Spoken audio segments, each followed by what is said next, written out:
I'm Rob Trauma for Sports on Tap, and now joining us on the RRT Productions hotline, he covers Browns football for a lot of different outlets. He's been doing it for a long time, but the Orange and Brown Report, which is powered by 24/7 Sports. He's also on WTAM, where he has a weekly spot with Wills and Snyder. He's on Much on Sports on WAKR. Amongst other outlets as well. Fred Greetham joins us. And Fred, thanks for taking time to join us here today. Hey, my pleasure, Rob. Always enjoy being on with you guys. And Fred, you've been covering the Browns a long time. When you look at this Browns draft, and we'll get right into the thick of things, I've never heard so many different rumors on who the Browns will pick at number one. And I think that goes to Dorsey, the general manager for the Browns, who just did an outstanding job keeping the rumors close to the vest. A lot of different rumors you hear with Sam Darnold. Then it goes to Baker Mayfield. Then it's Josh Allen. What did you think about the Browns' number one pick in Baker Mayfield? Well, yeah, you said I've been covering them a long time. I mean, that's an understatement. I mean, if you originally got going in 81 as an intern when they started Browns News Illustrated, and I've actually covered them for 29 seasons, but there was a gap of 6-7 years when I was in Arizona, and then then when the team moved, so there's a gap. So, yeah, it's been part of it. I think with Mayfield and what Dorsey did in the 29-year drafts I've covered, I have not seen them keep it close to the best as he did in his group. That's an accomplishment. It doesn't seem like in politics you can keep anything from being leaked, and they really did a good job of keeping everything close to the vest. And anybody, that it really didn't do it. I mean, everybody wants to know, but it does them no good to tip their hand. They were just seeing, what might come of offers or whatever, but they settled on Mayfield pretty early in the process. Now, full disclosure, I wrote a column on this, is that of the four top quarterbacks, I probably had Mayfield as the least favorite for me.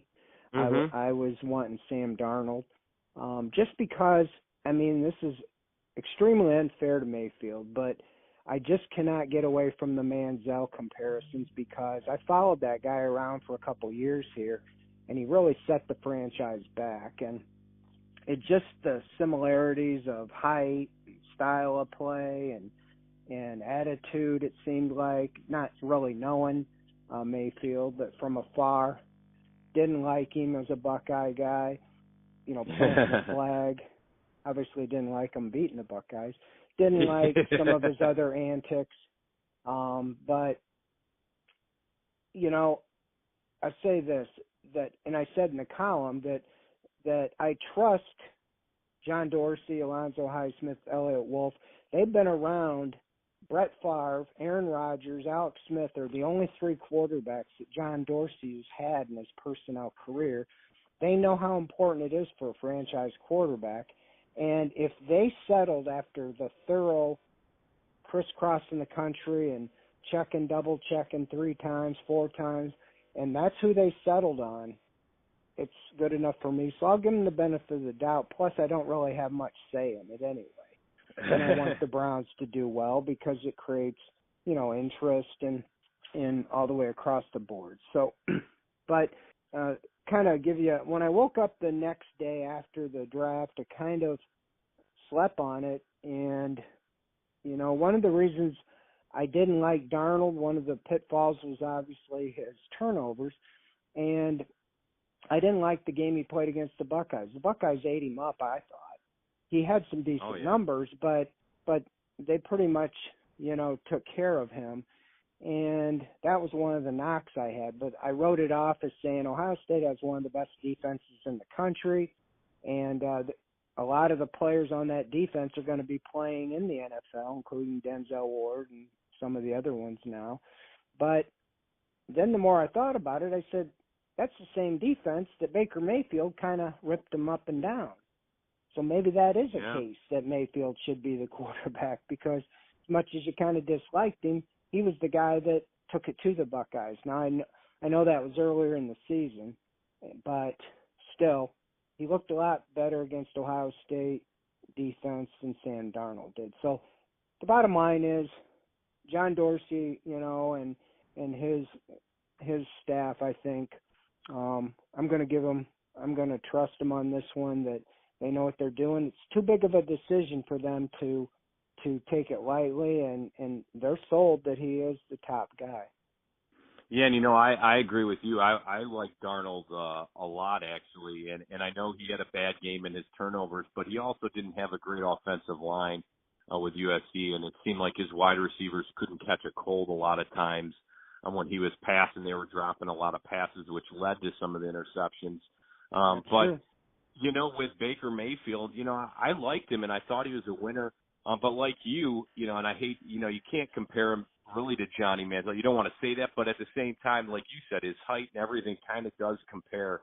And then I started doing a little research on him, and I mean, his attitude is a lot different than Manziel now that I do research on him. And it was funny because the Rams head coach, Sean McVay, said, I don't know who he was talking to, but he said that if they didn't have Jared Goff, that he would have traded the farm to move up and actually draft Baker Mayfield, which I believe he said that to Mayfield. They rode, they were on the same plane together, and actually I think sat by each other on a trip. I don't know if I did. But, and it is coming out, 6-7 teams have said or admitted that they had Mayfield as their top quarterback. So, when it's all said and done, it'll be on the field. But as far as I thought there were some interesting stats with him that, that Dorsey was quick to point out, that the lack of height, but he had the least amount of passes batted down in the country. Mm-hmm. He gets rid of the ball extremely fast, and he processes extremely fast. And so, we'll see. I mean, the thing is, what it is in Cleveland, the best laid plans don't seem to last long. I mean, I've been around this team a long time, just since they've come back. The plan was, when they drafted Colt McCoy, let him sit. They went and got Jake Delhomme and Seneca Wallace. First game, Delhomme went down. Second game, Wallace went down. Game 3, it was Colt McCoy. Then the same plan with Cody Kessler. First game, RG3 went down. Second game, Josh McCown went down. Third game, Cody Kessler. I'm not trying to snake bite here, but, the plan is for Taylor to play and Drew Stanton to back him up and let Mayfield sit. That's what led me to believe more they were going the Darnold path, because he's only 20 and he needed some time. Mayfield, by all indications, is the most ready to play, and it will be. And Hugh Jackson opened the door the other day. He said that there's, the best one will start. And if Taylor doesn't get out of the gate, quickly, there's going to be a lot of people, calling quickly for Mayfield, especially if he'll probably get to play a lot in the preseason. And if he lights up the preseason, quarterback controversy again. It's always that way here in Cleveland, and it will be interesting. But hopefully they handle it the right way and don't, rush him like they did so much with Kaiser. And if you make the commitment to him, you got to stick with him. You can't do this. I think he did a disservice to yank Kaiser 2 or 3 times. You're winless, You went winless last year. Once you committed to Kaiser, play him through the entire season. Why would you keep pulling him? And so, there's a different boss, I think, with Dorsey there, that they've got a plan, and Todd Haley will be really interesting to see, but hopefully they handle him correctly this time around. Yeah, no, I agree completely with you. It's going to be interesting. But the Browns also had, the 4th pick overall, and, there were rumors about Bradley Chubb, a defensive end who was just a stud this last year. And the Browns, I think, have, Agba. They have Garrett. They have Nassib and some different players that play that position. Thought they might add the depth there but instead they went with Denzel Ward, a cornerback out of Ohio State, who they believe is a lockdown corner. And when you have Antonio Brown in your division and a lot of good wide receivers, you need some good corners and one that can lock down on main guys. And the Browns, as we all know, struggled last year in the secondary. What did you think of their fourth pick overall in Denzel Ward? Well, I actually wrote a story. I did a case for the 4 candidates at number 1, and one of them was Mayfield. That wasn't really going out on a limb, I don't think, with the 4 quarterbacks. But at 4, I had 4 candidates, and one of those 4 was Denzel Ward. I thought it would be more in a trade down scenario because there was a lot of talk that that's what they do. But when push came to shove, they felt the need for a press man-to-man cornerback was higher and greater than another defensive end. I wanted Chubb. I thought he was the best overall player on the defensive side, and that if you could pair him with Garrett and Agba, you could have a tremendous pass rush. But Greg Williams just was talking the last couple of days that he just felt like they needed the cornerback badly. And obviously, overall, the Browns had Ward and Chubb graded almost identical, and it came down to the need more for the cornerback as opposed to the defensive end. And so I really am high on Emmanuel Agba. He played very well, and Garrett played really well when Agba was playing. When he got hurt, they were able to double team Garrett, and his production went off. So I think it was more need. I think they really like Chubb, but I think when push comes to shove, like you said, they needed a number 1 cornerback way more than they did another defensive end, because you did invest the first pick in the second round on Emmanuel Agba a couple years ago, and he showed, great promise, and that's what it came down to. So I like the pick. Yeah, a lot of people said, they could have traded down, but I don't know if he necessarily would have slid past number 10. There were the Raiders right there. There's the 49ers. There's a lot of teams that I think would have maybe went for him if he was available. I'm tired of trading down. I said that all the way through the draft. I mean, Julio Jones was sitting there at 6. We all know, and they got 4 draft picks for it. And you got Brandon Weeden, Phil Taylor, Owen Marisick, and Greg Little. I'll take Julio Jones any time over 4 picks. And when you're drafting in the top 5, you have a chance to get 2 blue-chip players that can be the franchise cornerstones. And that's what Ward can be on the defense. You add him with Garrett, and Mayfield they're counting on that to be on the offense. So a few years ago, the Raiders turned things around by getting Khalil Mack and Derek Carr in one draft, and the Browns are hoping, to strike again with these 2 guys.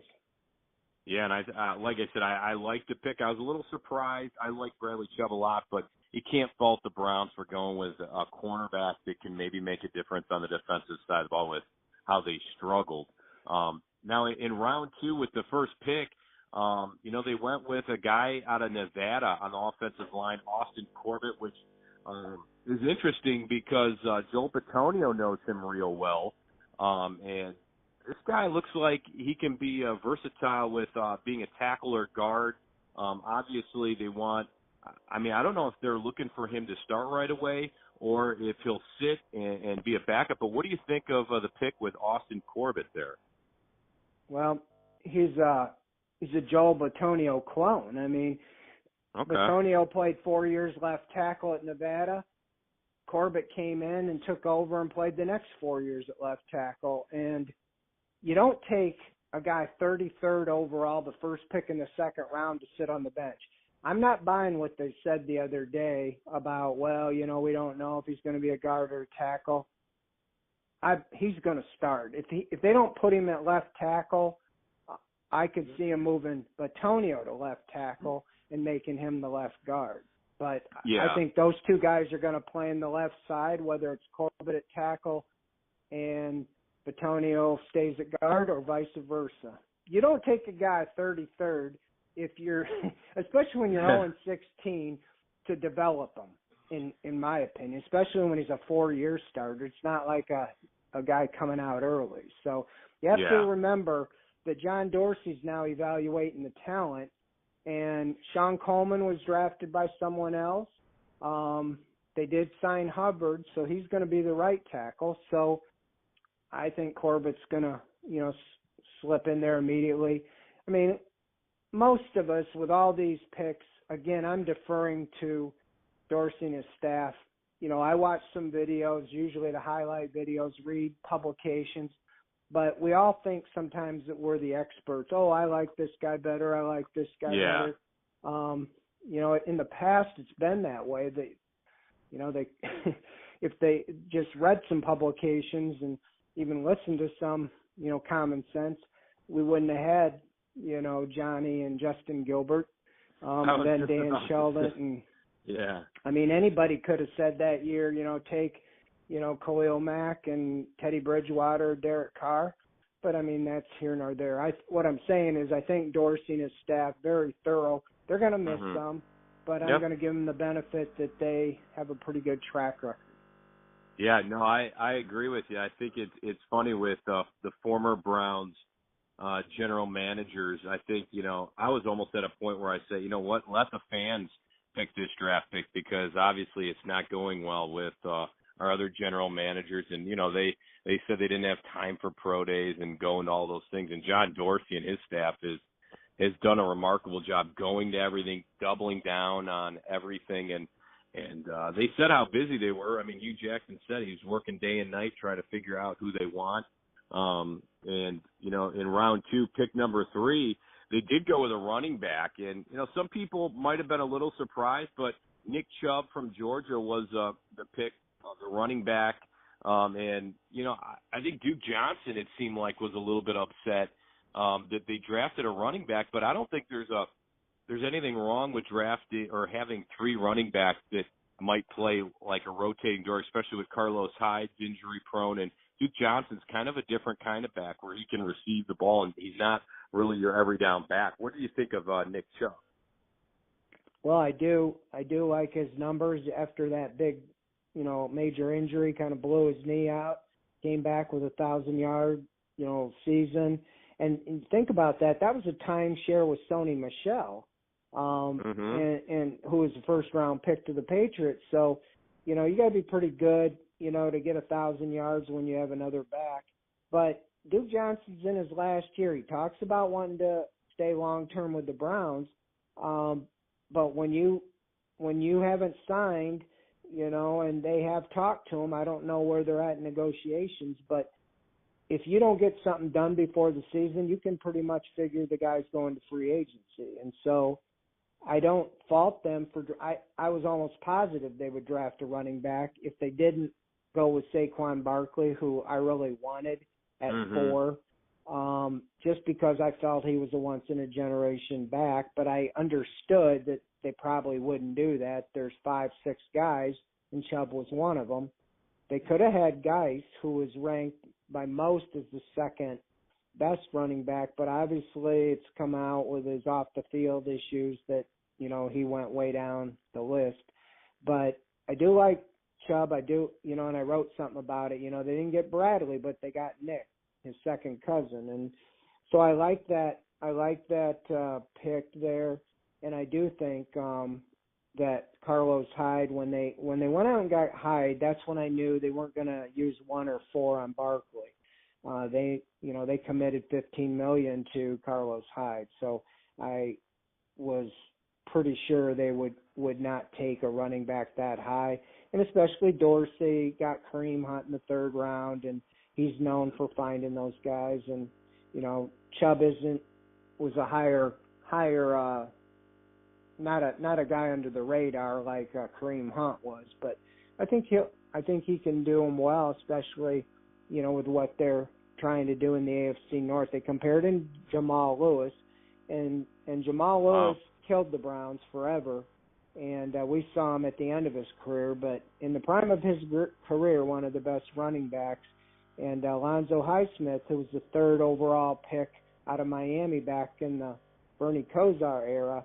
He's the one that talked about him and said that he felt that Chubb is another Jamal Lewis. That's what he sees in him. And so, if they get 3/4 of that, it would be a big home run, especially in the second round. So, you look at this draft overall, they got 9 guys, and there's only one you could really pencil in immediately as a starter, and that's Ward. And so that's kind of strange when a team's 0-16. And I pointed that out on my Twitter account, and I had some fans, react and saying, "Oh, you guys don't know anything," And I said, well, that's the fact of the matter. That means they've improved quite a bit by the guys they've acquired. You got to remember, in trades and free agency, they added 13 players. So that's what filled a lot of the starting spots. But these draft picks, Mayfield is not slated to start immediately. He may. Ward is the only one that you could put in. I made the case that Corbett will be, but when they can't even name what position they're putting him at, it's hard to say that he's a for sure starter. Right. And Chubb is, you got Carlos Hyde and Duke, and you go down the list. Quite interesting. An 0-16 team with 9 picks, you'd think probably 5 would be starters, especially when you're drafting 5 in the first 2 rounds. Yeah, that's a great point. We're talking with Fred Greetham. He covers the Browns for the Orange and Browns Report, which is powered by 24/7 Sports. He's also on WTAM with a weekly spot on Wills and Snyder and on WAKR. You can follow him on Twitter at Fred Greetham, FredGreetham.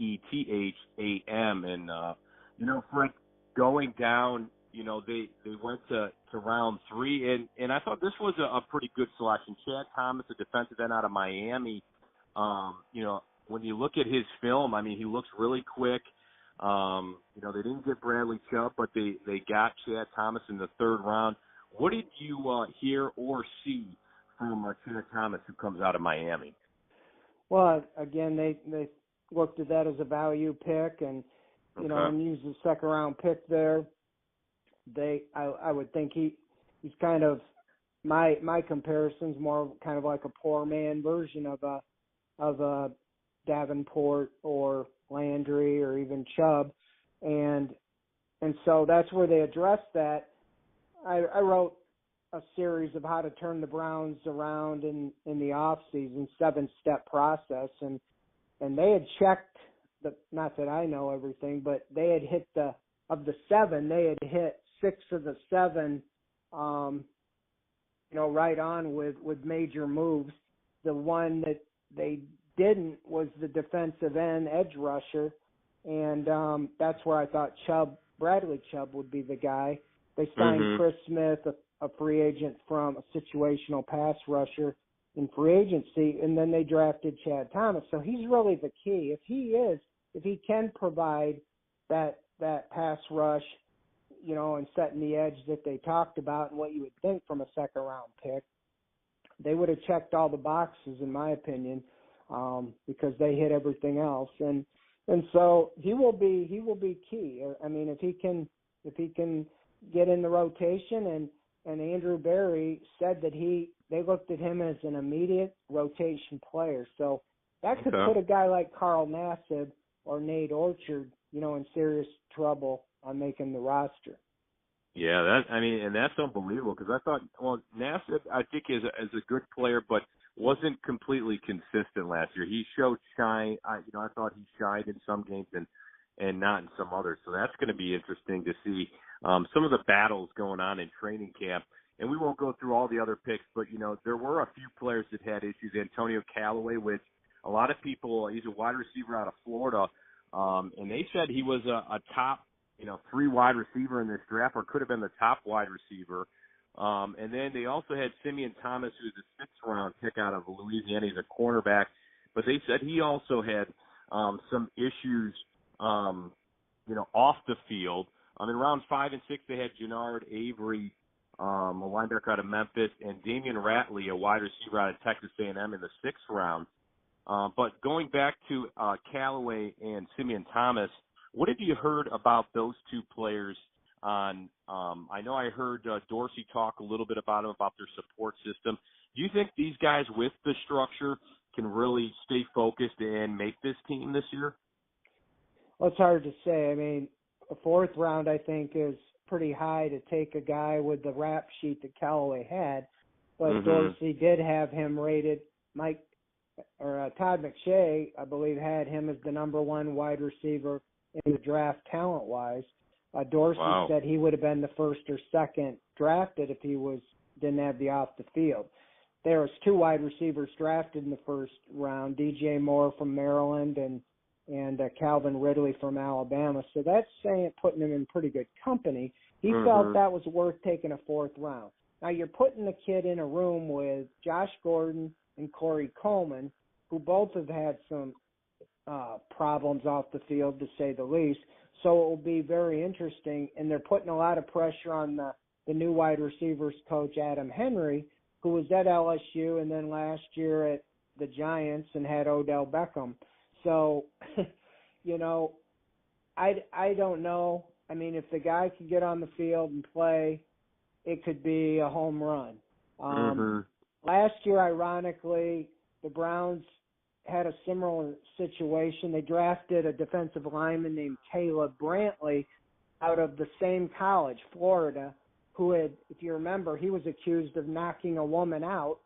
And yeah, that's right. He fell off most people's draft board. He was rated as a first or second round defensive lineman. The Browns took him in the 6th round. He worked his way into the rotation.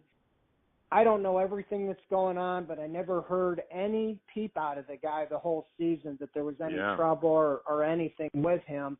And, they seem to feel in their due diligence that Callaway has a chance to be the same way. So, that could be a major home run. It could backfire. And then, but in the past, the Browns have used 4th round picks and got guys like Vince Mailey, who didn't make the team, wide receiver. So, again, I'm just, I would have to, defer to them. The other guy in the 7th round, I think, is kind of the same thing. Hey, if they hit on him, if not, it's a 7th round pick. Right. And so, I don't think they're going to give, they're going to give a lot of time for a guy. I mean, let's be honest. Josh Gordon has got more lives than a cat, that he's still on the roster.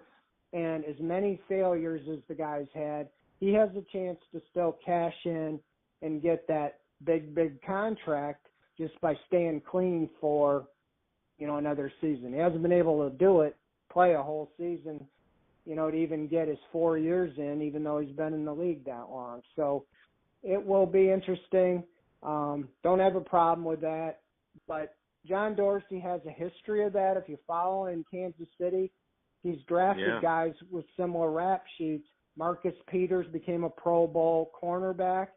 The Chiefs finally traded him because evidently it still wasn't worth it.